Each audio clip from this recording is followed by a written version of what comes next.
Okay, I want to get to your issue before we run out of time, because first of all, tell us what half the sky means. What is the origin of that phrase? So, that's the name of your book. Yeah. You know, there's a game about it, but it refers to the issue which you say, and I think you're right, should be the defining moral issue of this century, which is the horrible treatment of women in so much of the world. The oppression of women around the world. It always surprises people that a man and a New York Times columnist is talking about this issue. But, you know, putting aside the issues of injustice, if you simply look at where you get leverage to bring about change in the world, to fight poverty, to reduce social conflict, then it's by educating girls, bringing those educated women into the formal labor force.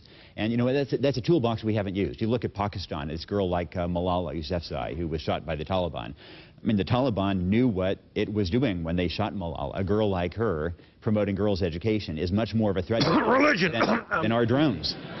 But I want to, and you know I'm a big fan of yours to begin with, but maybe the most eye-opening fact that I didn't know, that I've ever heard on this show, or reading and doing my reading for this show, is you wrote in your book, more girls have been killed in the last 50 years precisely because they were girls than men were killed in all the battles of the 20th century.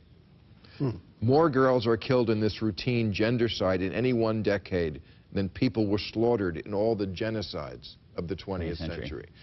That is astounding, and I'm ashamed that I didn't know it. I think, you know, you actually have to start before that because of the abortion of girl fetuses. Yeah. The enormous number of abortion of girl fetuses, which creates real gender imbalances in countries like, you know, like India, for example. And what China as well. What are the ways? Has looked at this. Yeah. What are the ways that women are? I mean, obviously well, that is one way. I mean, the infanticide. But then one of the basic, I think, mistakes we make is that we all think that there are more females in the world today than males. We think that because that's true in the U.S., it's true in Europe. Worldwide, there are actually more males than females because of this gendercide.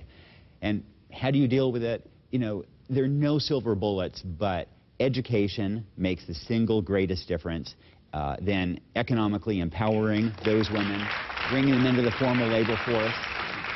You say 630 million women in the world live in a place where domestic violence is not outlawed. 2.6 billion women live in a place where rape within marriage is legal. Yeah.